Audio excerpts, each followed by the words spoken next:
अस्सलाम वालेकुम viewers, rich Pakistan का नया एपिसोड लिए मैं हूं आपका मेज़बान अब्दुर्रहमान। आइए डिस्कस करते हैं आज की दो इंटरेस्टिंग न्यूज़।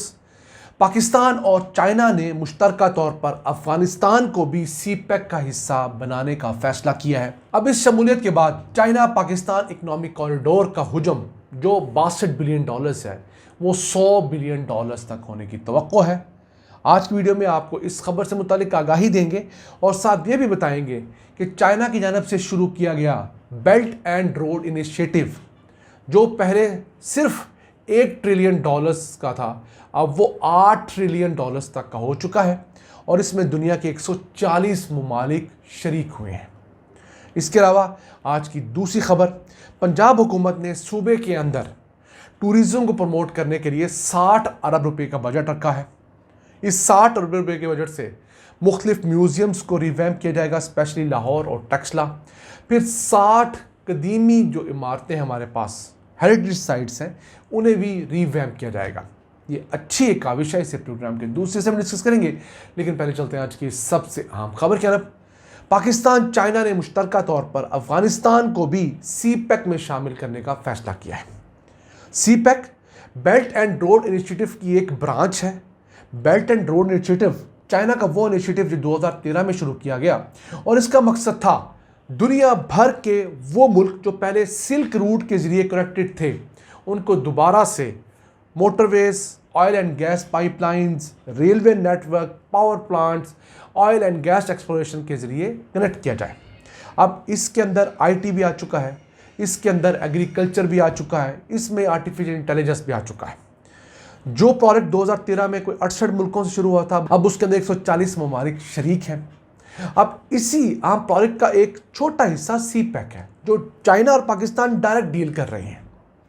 शुरू जब किया गया था चाइना पाकिस्तान इकोनॉमिक कॉरिडोर, उस टाइम ये $46 बिलियन का था, अब ये $62 बिलियन का हो चुका है। उसमें से $25 बिलियन पाकिस्तान में इन्वेस्ट हो चुके हैं मोटरवेज बनाने के अंदर, पावर प्लांट्स लगाने के अंदर और दीगर मसनूआत पाकिस्तान में मैन्युफैक्चरिंग करने के लिए भी।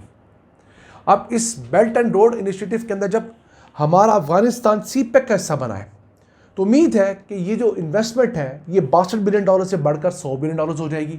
और फिर बहुत से आम मंसूबे जैसे पाकिस्तान, अफगानिस्तान, उज़्बेकिस्तान रेल जो नेटवर्क है, रेलवे ट्रैक जो है उसके लिए फंडिंग के मसाइल हैं वो हल हो जाएंगे। फिर कासा के प्रोडक्ट्स हैं बिजली की तरसील के लिए, उसके फंडिंग के मसाइल हैं वो हल हो जाएंगे। तो ये तमाम चीज़ें तमाम मुल्कों के लिए एक विन विन सिचुएशन क्रिएट कर रही हैं। अब belt and road initiative Asia के 97% मुल्कों के दरमियान साइन हो चुका है, सिवाय इंडिया के या एक दो और मुल्क जो कि अमेरिकन इन्फ्लुएंस में वो इसका हिस्सा नहीं है। मिडिल ईस्ट पूरा इसमें शामिल है। अफ्रीका के कुछ 57% मुल्क इसका हिस्सा बन चुके हैं और 2040 तक इस बेल्ट एंड रोड इनिशिएटिव के तहत तकरीबन $8 ट्रिलियन से ज़ायद की इन्वेस्टमेंट हो चुकी होगी। वैसे अब तक $1 ट्रिलियन से ज़ायद की इन्वेस्टमेंट हो चुकी है पूरी दुनिया के अंदर। मुख्तलिफ जगह पर पोर्ट्स बन रही हैं, जैसे ग्वादर की हमारी पोर्ट है, सीपेक ऐसा है लेकिन असल में वो बेल्ट एंड रोड इनिशिएटिव है। इसी तरह अफ्रीकन कुछ पोर्ट्स हैं, श्रीलंका की पोर्ट है। तो ये जो सारा नेटवर्क बना रहा है China, ports, airports, motorways, highways, oil gas pipeline, railway network, ये चाइना की जानब से अपना असर रसूख बढ़ाने की एक मुनज़्ज़म कोशिश है और अमरीकी असर रसूख से मुल्कों को निकालने की कोशिश है। इस इनिशिएटिव के तहत कुछ 6 इकोनॉमिक कॉरिडोर्स बन रहे हैं और 76 लाख लोग जो इंतहाई गुर्बत में बसते हैं वो डायरेक्टली इफेक्ट होंगे, वो गुर्बत से बाहर निकल आएंगे। तो देखना ये है कि हम इस सीपेक को अफगानिस्तान तक फैलाने के बाद क्या हासिल करते हैं। कौन से मंसूबे पाकिस्तान में शुरू होते हैं जो पाकिस्तान की इकॉनमी में पैसे डालें।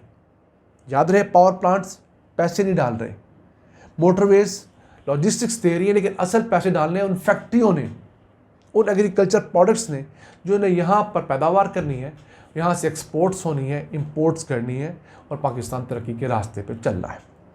आइए चलते हैं आज की दूसरी अहम खबर की तरफ। पंजाब ने फैसला किया है कि वो आइंदा मानसूबी बजट में 60 अरब रुपए रखेगा सूबे के अंदर मौजूद 60 हेरिटेज साइट्स को रिवैम्प करने के लिए। अब 60 अरब रुपए एक खतीर रकम है अगर आर्कियोलॉजी में रखी जाती है। आर्कियोलॉजी पाकिस्तान के अंदर, हेरिटेज पाकिस्तान के अंदर एक ऐसी फील्ड है जिसे हमेशा मतरूक करार दिया जाता है। अब इन पैसों में से 6 अरब रुपए तो लाहौर म्यूजियम को रिवैम्प करने पर खर्च किए जाएंगे। पाकिस्तान का सबसे अहम म्यूजियम करार दिया जाता है लाहौर का, जहाँ पाकिस्तान में जितनी भी बड़ी नवादरात हैं यहाँ पर लाने की कोशिश की जाती है।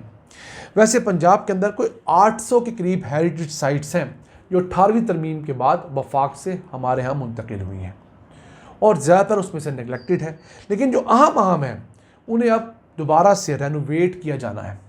फिर टक्सला जो कदीमी शहर है उसको हेरिटेज सिटी करार दिया गया है। अब इस शहर के अंदर जो म्यूज़ियम है उसे अपग्रेड करना है। फिर वहाँ पर जो हेरिटेज साइट्स हैं उन्हें डिजिटली मैप करना है। फिर इसके अलावा वहाँ पर जो लॉजिस्टिक्स हैं, रोड्स हैं, बाकी नेटवर्क हैं वो बेहतर करना है और वहाँ पर एक सेरेमोनियल गेट भी बनाना है। याद रहे दुनिया की पहली यूनिवर्सिटी जो प्रॉपर यूनिवर्सिटी थी वो टक्सला में मौजूद है। अब तो ऑब्वियसली उसकी सिर्फ खंडरात है, उस वक्त ये टक्सला यूनिवर्सिटी कहलाती थी। आप स्क्रीन पर उसकी तस्वीर देख रहे होंगे और नेट पे खुद भी आप सर्च करें। ये एक ऐसी यूनिवर्सिटी थी जो आज से 2700 साल पहले बनाई गई थी, यानी 600 कबल मसीह में बनाई गई थी और उस वक्त इसके अंदर 10,000 से ज़ायद तालिब इल्म पढ़ते थे और उस वक्त के तमाम बड़े उलूम फ़नून इस यूनिवर्सिटी के अंदर तलबा को जो है सिखाए जाते थे। तो अगर हम इसी एक साइट को डेवलप करें कि दुनिया की पहली यूनिवर्सिटी, तो देखिए दुनिया भर से कितना टूरिस्ट आता है। फिर हमारा ये टक्सला और इसके सारा हमारा ये गंधारा का रीजन जो है ये बुद्ध मत के यहाँ बहुत मुक़द्दस तस्वर किया जाता है। वो अरबों की तादाद में दुनिया में बसते हैं, उनसे हम फ़ायदा ले सकते हैं। तो करने के काम बहुत हैं इस मुल्क के अंदर, बहुत पोटेंशियल है। देखना ये है कि हम कौन सा पोटेंशियल पहले हार्नस कर पाते हैं और फिर आहिस्ता आहिस्ता उसकी बेस पर हम बाकी चीज़ें लेकर चलते हैं। नाज़रीन, ये था आज का एपिसोड। हमें उम्मीद है आपको पसंद आया होगा। अपनी सजेशंस, अपनी आराज़ से हमें आगाह रखा करें और हमारी वेबसाइट www.richpakistan.com को विजिट करते रहा करें। आपको वहाँ पर नित नई मुख्तलिफ स्टोरीज़ मिलती रहती हैं पढ़ने के लिए, देखने के लिए। इसके साथ साथ हमारा व्हाट्सएप नंबर तो अवेलेबल है। आपकी कोई क्यूरी है, आप किसी हमारे ग्रुप में शामिल होना चाहते हैं, 0325001533, तो आपके लिए 24 घंटे खुला है। लेकिन आपने उस पर काइंडली व्हाट्सएप मैसेज करना है, उसमें अपना नाम और शहर का नाम लिखना मत भूलिएगा। अल्लाह निगहबान।